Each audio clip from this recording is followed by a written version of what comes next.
Boa noite, Barbieri, Vitor Hugo pela 102 FM. Prazer falar com você. Eu queria que você tocasse em dois pontos nesse início. O primeiro é sobre a atuação da equipe. É claro que o resultado é importante, traz um alívio, mas o desempenho da equipe te agradou hoje e também nesse período de 9 jogos sem vencer. Em algum momento você se sentiu pressionado no cargo ou por aqui ter uma filosofia diferente, isso não passou pela sua cabeça? Boa noite, Vitor. Prazer falar com você. Em relação ao jogo, eu acho que a gente começou um pouco mais nervoso do que é o habitual, um pouco ansioso, com dificuldade de encontrar e encaixar algumas jogadas, mas eu acho que isso era até esperado em função da sequência, em função do nosso elenco ser jovem. E eu acho que a gente toma um gol num lance difícil de explicar, e eu não estou falando isso pela decisão do Cleiton, não, é que assim, um lance praticamente sem perigo ali, a gente mais uma vez ia acabar sofrendo, né? Sofreu um gol de pênalti num lance inusitado. E aí eu acho que a partir desse momento a equipe teve uma força mental incrível, porque não é fácil você entrar com o peso da sequência, não é fácil você sair atrás do placar, não é fácil você ter que buscar esse resultado. E eu acho que os jogadores, nesse aspecto mental, foram fantásticos. Acho que se no segundo tempo a gente conseguiu se comportar bem, a gente teve muitas possibilidades de abrir uma vantagem até maior do que foi o 2-1.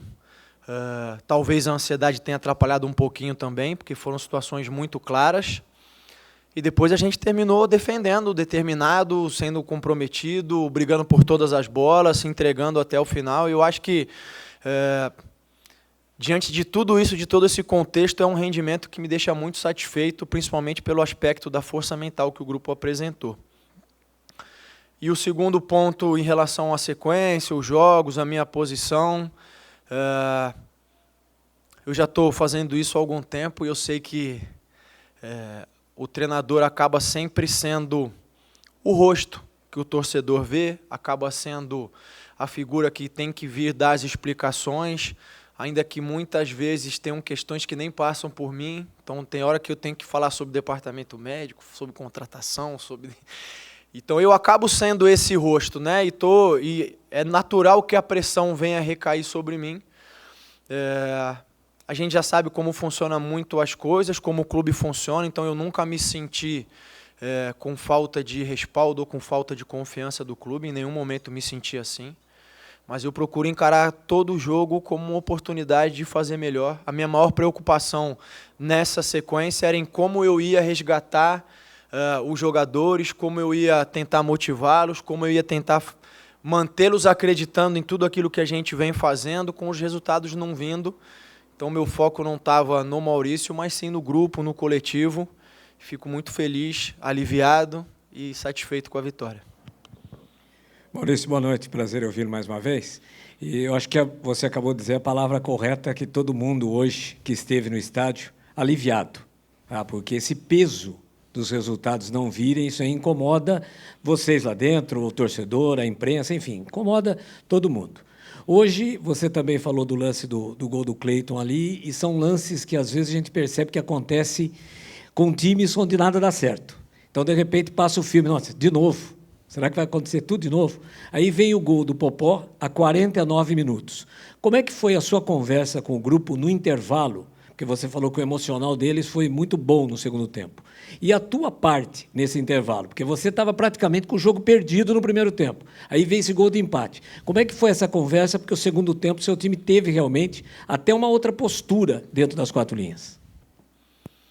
Olha, Silvio, até por a gente ter feito o gol no final do primeiro tempo, a minha conversa foi mais fácil, vamos dizer assim. Eu acho que se a gente não tivesse conseguido fazer o gol, eu ia ter que rebolar, como se diz, para encontrar as palavras que pudessem tocar eles, né?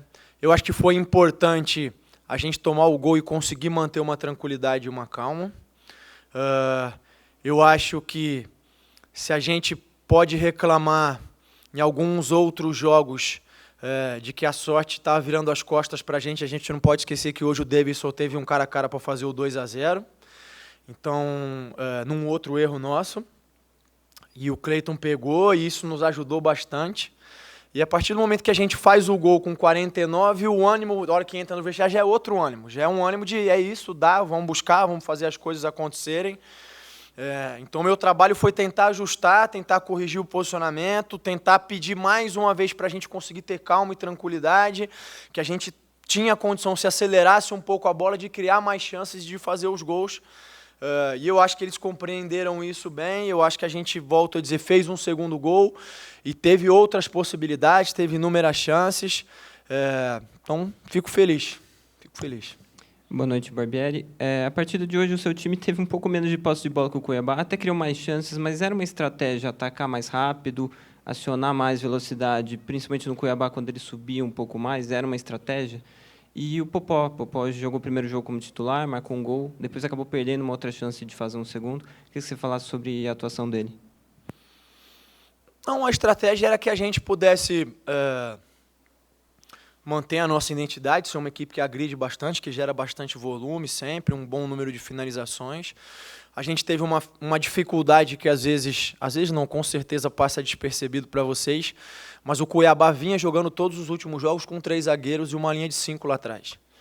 E embora a gente tenha tido pouco tempo para se preparar, a gente se preparou para essa situação, né?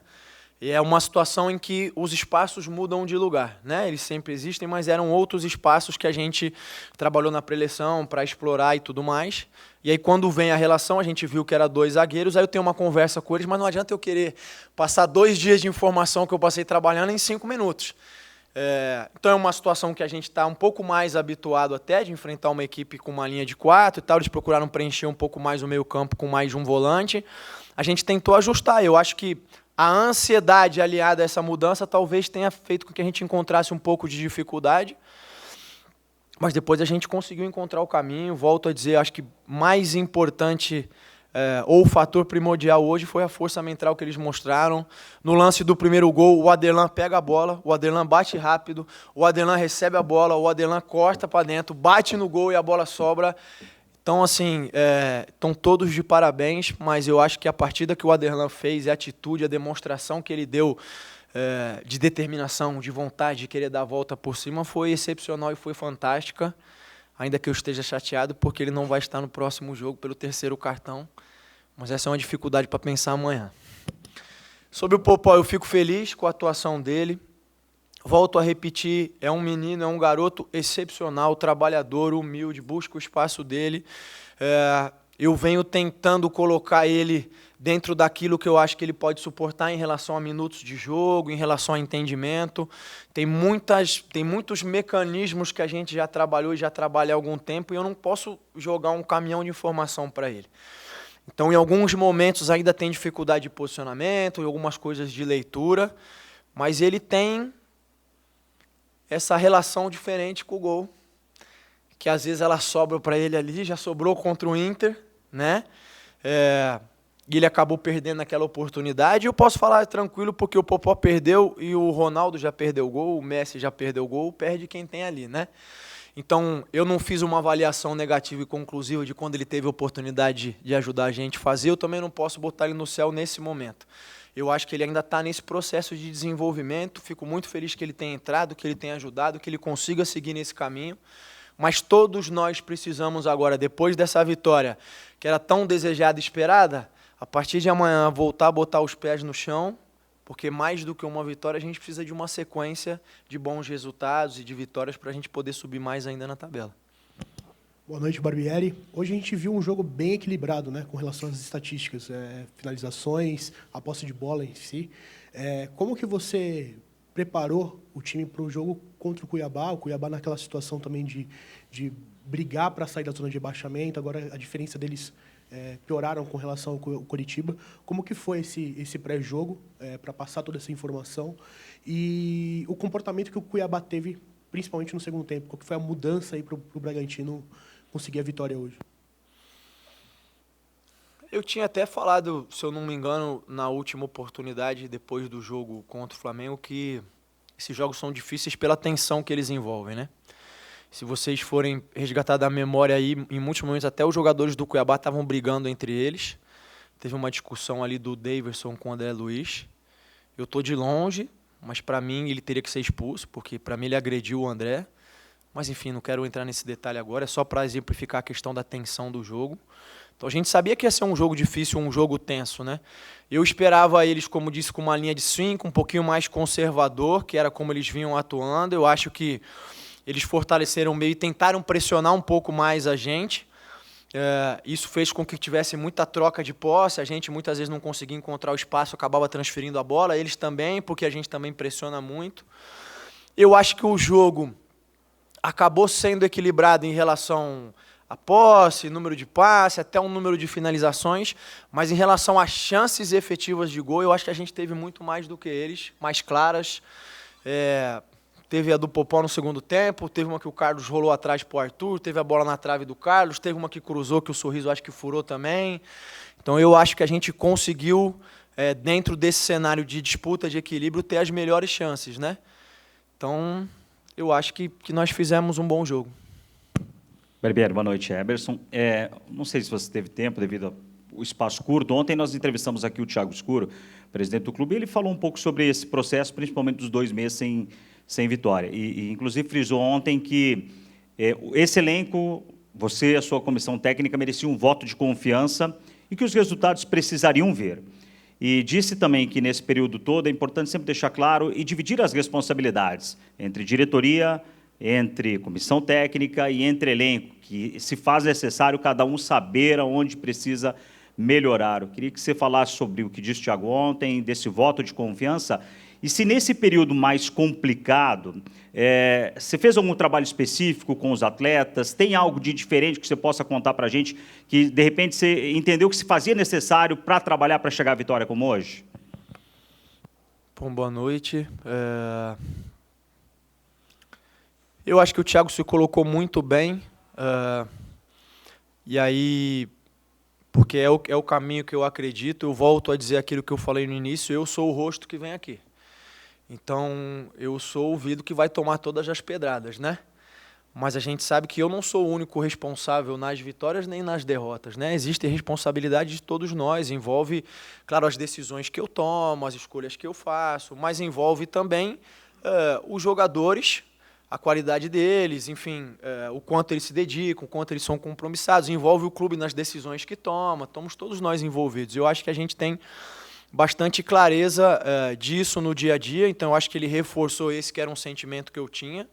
Fico muito feliz que seja dessa maneira, porque a gente sabe que não é o que ocorre normalmente em todos os lugares, então me sinto privilegiado de estar num clube que pensa dessa maneira. Em relação a fazer algo diferente, eu não diria diferente, eu acho que a gente intensificou algumas coisas, então, principalmente do lado do aspecto mental, como eu tenho falado, tentei me aproximar cada vez mais do Augusto, que é o nosso psicólogo, tentei, junto com ele, que a gente pudesse abordar os jogadores, quais caminhos, como abordar, como lidar com isso. Nas questões táticas, tentei simplificar as coisas, porque nesse momento de tensão, de angústia, não adianta eu querer dar muitas informações, é melhor eu dar coisas simples para os jogadores, à medida que eles vão acertando essas coisas mais simples, a confiança vai voltando. Então, acho que da gente dar um passo, não diria para trás, mas ter um pouco mais, caminhar mais cautelosamente, né?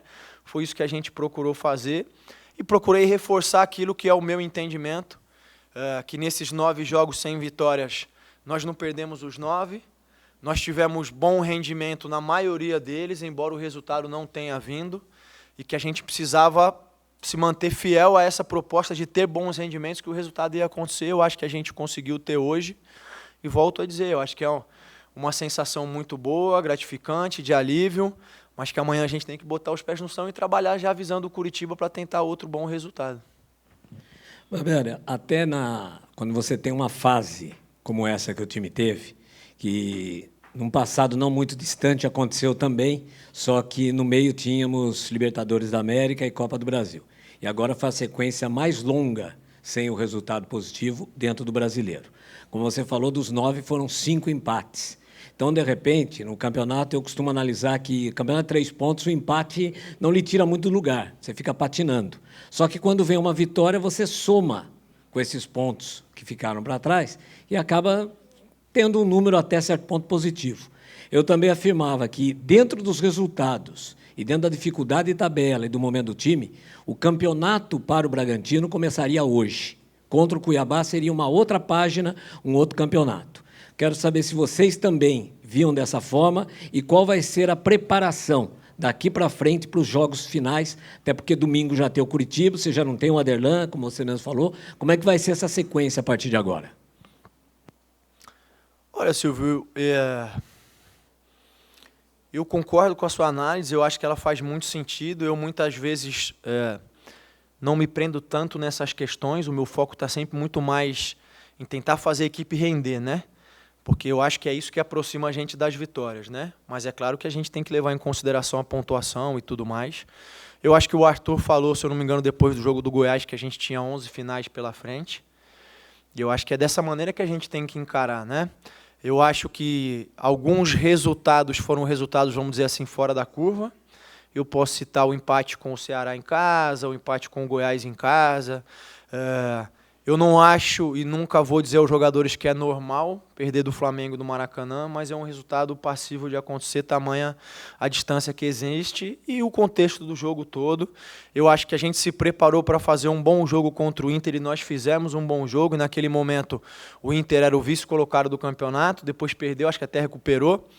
E nós, se não me engano, era o 14º, 15º. E eu acho que quando você olha para o jogo, você não via o 15º colocado jogando contra o vice. Porque foi um jogo equilibrado, eles tiveram possibilidade de ganhar e nós também. E é isso que aproxima nós das vitórias, né? A oscilação sempre é um momento difícil de tensão, mas ela faz parte da jornada, ela faz parte da caminhada. Nem todos os dias são de sol para você, nem para mim, existem muitos de chuva. Em muitos momentos a gente não controla, em alguns momentos a gente vai sair sem guarda-chuva e vai se molhar, não é verdade? O que a gente não pode nunca fazer é ficar escondido dentro de casa, né? Então, eu encaro dessa maneira. Eu acho que o Atlético Mineiro oscilou e olha a condição que o Atlético tem com o mesmo treinador que ano passado foi campeão brasileiro, foi campeão da Copa do Brasil, incontestável. Será que nesse momento o Cuca deixou de ser bom treinador? Ou quais são os fatores que podem estar influenciando nisso? São diversos, né?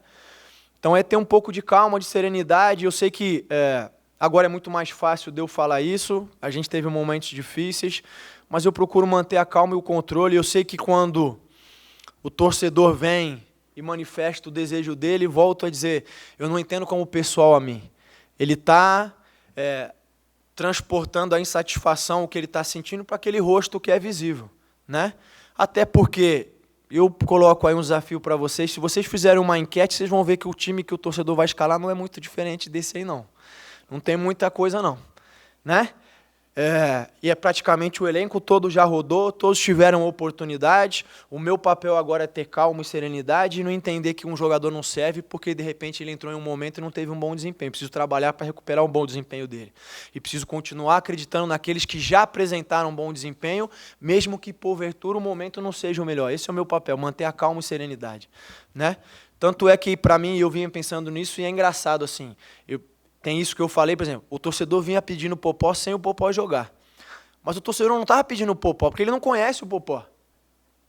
Porque vocês não conhecem o Popó. Porque vocês não foram assistir o Popó jogar na Copa São Paulo. Nem tampouco foram assistir a Série D, porque a Série D não é televisionada, e o Popó veio da Série D. Então o desejo do torcedor era de alguém que pudesse fazer algo diferente, né? E nesse momento o Popó entrou, ajudou, ótimo, que permaneça fazendo muitos gols. Mas eu preciso ter essa clareza de entender que muitas vezes a cobrança diz uma coisa, mas ela está buscando outra coisa, né? E eu preciso ter essa calma e essa tranquilidade para passar para o grupo. Volto a dizer, e eu quero que isso fique bem claro, e a gente tem que ter, principalmente nós, jogadores, comissão e o próprio clube, que foi uma vitória importante, mas ela não é definitiva, como você disse mesmo, a gente tem uma sequência pela frente, e agora precisa procurar terminar o ano com uma sequência melhor do que a gente fez nos últimos 9 jogos. Boa noite, Barbieri. Hoje o Léo Ortiz não podia atuar por conta de uma contusão, e o Léo Realpe atuou em seu lugar. Queria que você fizesse uma avaliação sobre a atuação do Léo Realpe hoje. Eu acho que o Léo oscilou, sendo bastante claro, não conversei com ele ainda, mas quando tiver vou ter oportunidade. Eu acho que o Léo oscilou em alguns momentos importantes. não era o que nós desejávamos, tenho certeza que não era o que ele queria. Teve alguns lances, como eu disse, aquele do Daverson lá, que acabou, podia ter custado para nós muito caro. Agora, eu acho que isso se encaixa na última pergunta que eu acabei de responder. Eu não vou colocar uma marca no Léo por causa de um erro, eu não vou taxar ele, não vou dizer que ele serve ou que ele não serve por causa de um acerto ou um erro. Agora, é claro que eu preciso conversar com ele, preciso ajustar para que esses erros não aconteçam mais. Duas questões até para finalizar de minha parte, Barbieri. Você falou muito do Aderlan e realmente fez uma partida muito boa. E você termina na lateral esquerda com o Lucas Evangelista. E são jogadores mais experientes, o Evangelista com experiência internacional. O quanto os jovens, eu digo os mais jovens, com menos experiência nesse elenco, devem ou podem se aproximar desses caras mais experientes para ouvir um pouco mais num momento como esse, que já viveram tantas coisas que eles vão viver na carreira? O quanto eles podem se aproximar desses caras mais experientes, que a gente vê o Evangelista chegando para concluir aos 45 do segundo tempo na cara do gol. E por mais que você tenha citado a questão do departamento médico, não dá para deixar de perguntar sobre o Léo Ortiz, que teve um estiramento no joelho direito e não tem uma previsão, será avaliado de quando volta. O quanto é ruim perder uma liderança técnica e capitão da equipe como ele? Bom, Eberson, eu acho que esses próprios jogadores mais experientes, como você citou, o Evangelista, o Aderlan, o Raul, enfim, eles têm feito esse movimento de se aproximar dos mais jovens, né? E eu acho que é uma grande oportunidade que o mais jovem tem de aprender, de ouvir as histórias. Eu acho que em alguns desses jovens as coisas têm acontecido de maneira muito rápida, de maneira muito precoce. E aí, às vezes, quando a gente até reprova determinado tipo de comportamento, é claro que tem que ser reprovado, mas se a gente for parar para pensar, como eu disse, as coisas acontecem muito rápido. Muitas vezes eles perdem a dimensão do valor das coisas, do valor do trabalho, da conquista, de fazer as coisas, né? Porque elas acabam acontecendo muito rápido. E esses jogadores mais experientes têm essa condição de contar essa história. O Aderlan mesmo tem uma trajetória fantástica de se ouvir por todos os clubes que ele jogou. Talvez se eu começasse a listar aqui não ia nem dar tempo, a gente ia ficar até meia-noite. Então é importante, é fundamental que eles se aproximem, que eles consigam conversar entre eles, que eles adquiram essa experiência. E eu acho que isso vai um pouquinho também das escolhas. O Ramon estava mancando, na verdade, desde o intervalo o Ramon já estava um pouquinho mancando, a gente estava falando com ele, perguntando se estava tudo bem, ele teve, parece que um entorse leve no primeiro tempo, e aí acho que a partir dos 30 ali eu vi que ele foi dar um pique, foi dar um sprint, e aí ele mancou ainda mais. Eu falei, não posso ficar com um jogador dessa maneira. E aí se tem alguma coisa de positiva que a gente pode tirar do jogo do Flamengo é que o Evangelista jogou de lateral esquerdo. Então acabou sendo uma preparação para ele poder fazer esses 15 minutos, né? E aí ele fez com tranquilidade, fez com naturalidade, como você citou, ainda chegou na frente para finalizar. Então eu acho que isso é positivo. E o segundo ponto era o Léo.